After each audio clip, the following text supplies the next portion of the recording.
Hello, my dear student. I am Arithras Chakraborty, lecturer in electrical engineering of C. Ramakrishna Institute of Science and Technology. So today I am going to discuss about the open circuit test and short circuit test of a single phase transformer. So before going to the main study, we have to analyze the equivalent circuit of a transformer. So here you can see this is the supply voltage or the primary voltage, that is the V1, that is the primary current I1, that is the primary equivalent resistance, that is R1 or RE1, that is the primary equivalent reactance, that is X1 or XE1, and that is the primary equivalent impedance ZD1 or Z1. And if we replace the magnetic core with an electrical circuit, then you can see here that is the core, that is the I0, that is no load current which is flowing to the core, and this is the resistance of the core, that is R0, and that is the reactance of the core, that is X0. That is the I2 dash, or that is the secondary equivalent current, that is secondary equivalent resistance R2 dash, that is secondary equivalent reactance X2 dash or XC2 dash, that is RE2 dash or RE2, that is XC2, and that is the equivalent impedance of secondary, that is Z2 dash or ZD2, and that is the load voltage, that is load impedance, and the load is connected. So it is the equivalent circuit of a transformer. Now we are analyzing the open circuit test parameters in the next slide. So here you can see the circuit diagram of open circuit test. So open circuit test is always performed in the low voltage side. That means the instrument are connected in the low voltage side and the high voltage side is remain open. So here you can see that in the low voltage side, rated voltage is supplied by a variac or variable resistance or a variable voltage supply or an auto transformer or a variable AC source. And here a voltmeter is connected across the supply, so it measures the rated voltage. Always you have to know that open circuit test is performed in the rated voltage, because from the open circuit test we can find out the iron loss, and the iron loss depends upon the voltage, so you have to supply the rated voltage. That is the wattmeter. You can see here the wattmeter, and this is the current coil, and that is the pressure coil, and this wattmeter measures the iron loss. And here you can see the ammeter. The ammeter is used to measure the no load current which is supplied to the core, and the no load current has two parameters. One is the working component of the current, that is IW, another is the magnetizing component of the current, that is I mu. So this IW is responsible for eddy current loss, and I mu is responsible for the hysteresis loss. So this summation of IW and I mu, that is I0, is measured by this ammeter, and the high voltage side is remain open. So that is the open circuit test circuit diagram. Now you can see the explanation. Usually high voltage winding is kept open and low voltage winding is connected to its normal supply voltage. A wattmeter, ammeter and voltmeter are connected to the low voltage winding as shown in the figure in the previous slide. Now applied voltage is slowly increased from 0 to the rated value of the LV side with the help of a variac, what I have already stated. When the applied voltage reaches the rated value, the LV winding readings from all three instruments are taken. The ammeter reading gives the no load current, that is I0, and it is very small. The voltage drop due to this current can be neglected. The input power is indicated by the wattmeter, and as the other side of the transformer is open circuited, there is no output power. Hence, this input power only consists of the core loss and copper loss. So as described above, that no load current is very small, so the copper loss can be neglected. Hence, now the input power is almost equal to the core loss. That means by the help of the wattmeter we can measure the value of the core loss or iron loss, which is the summation of hysteresis loss and eddy current loss. And sometimes a high resistance voltmeter is connected across the HV winding. Though a voltmeter is connected, HV winding can be treated as open circuit, as the current through the voltmeter is negligible and very small, and this helps to find the voltage transformation ratio of the transformer, that is K. So there is no such function of that type of voltmeter which is connected in the secondary side or open circuited side, or you can say the high voltage side. Now the calculation of the parameter which we can get from the open circuit test. The two component of no load current can be given as, one is the magnetizing component, that is I mu equals to I0 sin phi 0. Why? I mu means the reactive component of the current, that is the magnetizing component of the current. So if we multiply the no load current with the reactive power factor at no load current, that is sin phi 0, we can get the magnetizing current, that is I mu equals to I0 sin phi 0, and IW equals to same as, that is the active current or the real current or the true current or the resistive current, that is IW, and this IW stands for the working component of the current. So when a current is flowing through a conductor, there is a heat is produced due to the I square R loss, or according to the Joule's law.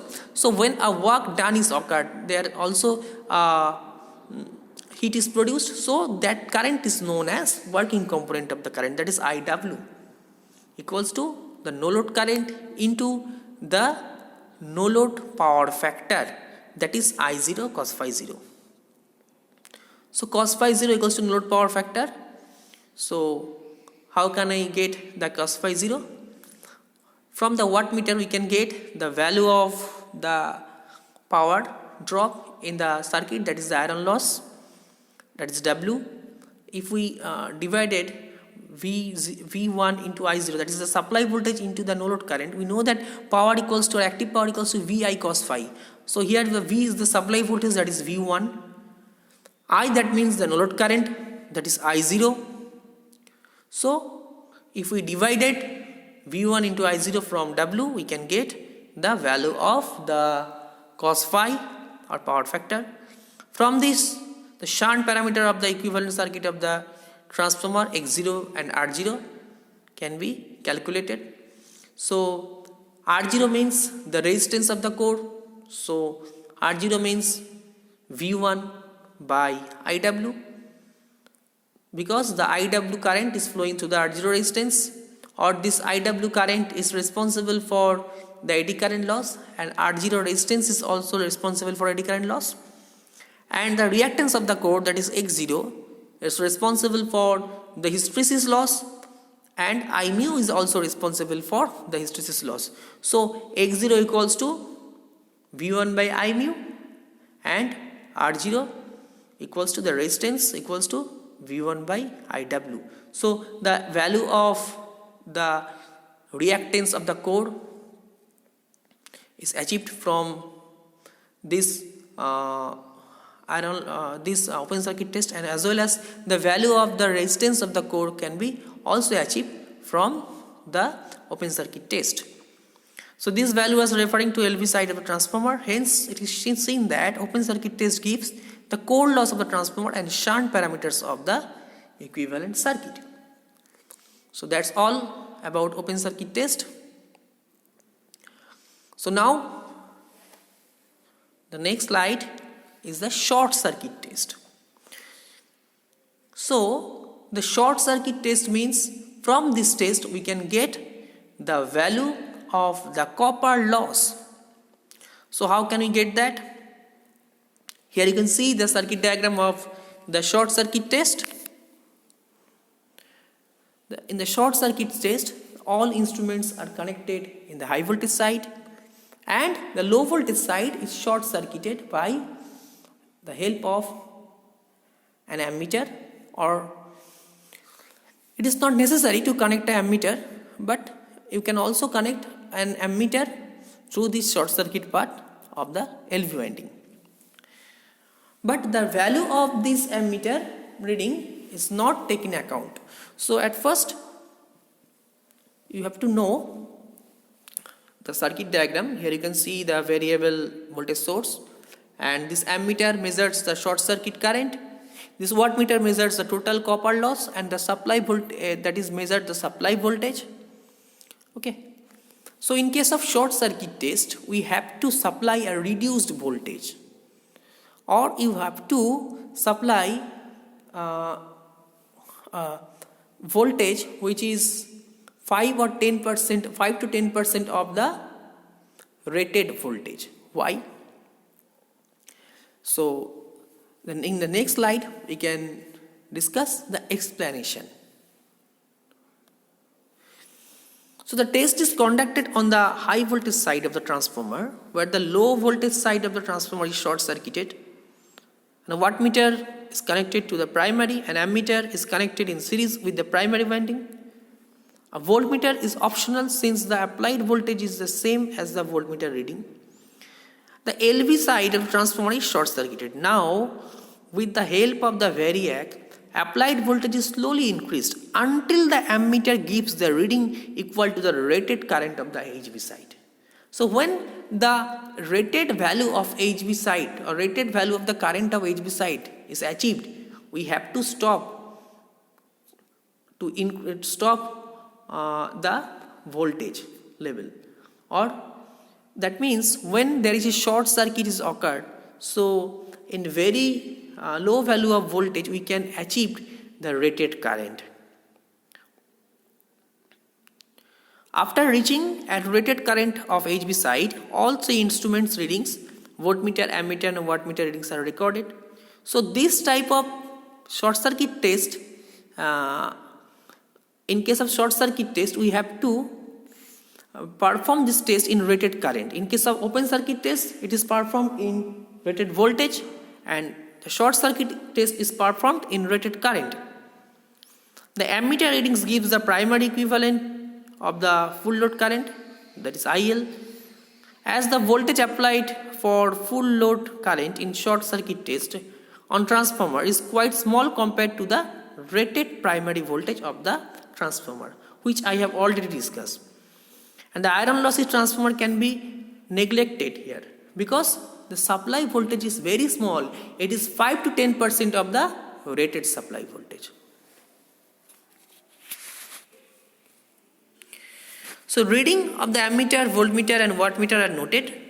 The ammeter readings I1SC gives the full load primary current. The voltmeter reading V1SC gives the value of the primary voltage when full load current are flowing in the primary and secondary. And the flux phi is very low, so the iron loss is also low. However, the winding are carrying the normal full load current, and therefore the input is supplying to the normal full load copper loss. Thus the wattmeter gives the full load copper loss, that is PCFL. Okay. The output voltage V2 is V0 because it is short circuited. Consequently, the whole of the primary voltage is used in supplying the voltage drop in the total impedance, that is ZD1 referred to the primary. Now the main part is the calculation of the parameters of short circuit test. So from this discussion we can see here that V1SC that is the supply voltage at short circuit condition, equals to I1SC into ZD1, that is V equals to I into Z, we know that.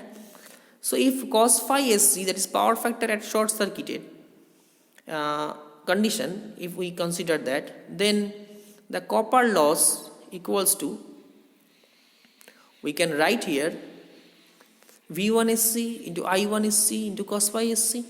Okay. The reading of the instrument in short circuit test are as follows: the ammeter reading, that is the full load current of primary winding, that is I1SC; voltmeter reading, the short circuit voltage V1SC; and wattmeter reading is a full load copper loss of the transformer, that is PCFL. From the reading of the instrument on short circuit test, the following calculation can be made. So the equivalent resistance of the transformer referred to the primary, that is RE1. RE1 means the primary, the resistance referred to the primary is the I square R loss or the PCFL, that is the copper loss, by I1 SC square. So from here I square R by I1 SC, from that equation we can get the RE1, the value of the resistance, and the equivalent impedance referred to the primary, that is ZD1, equals to V1SC by I1SC. We know that Z equals to V by I. So here V is the supply voltage at short circuit condition and I1SC is the full load current of the primary winding, and so we can get RE1 and ZD1, and from that equation we can also get the value of the equivalent reactance referred to primary, that is XC1 equals to root over ZD1 square minus RE1 square. We know that reactance equals to root over impedance square minus resistance square, and we can also calculate the value of the power factor from this equation. Thus cos phi SC equals to RE1 by ZD1, that is R by Z. So these are the value of referred to the primary side, and with short circuit test performed only on one side, the equivalent circuit constant referred to the other side can also be calculated. We know that the ZD2 equals to ZD1 by turns ratio square. So that means turns ratio means the T1 by T2.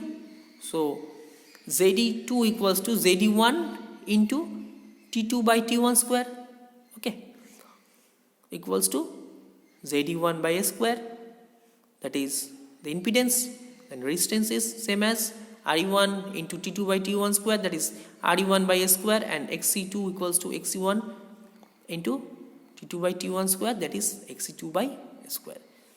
So from that equation we can find out all the parameters of short circuit test.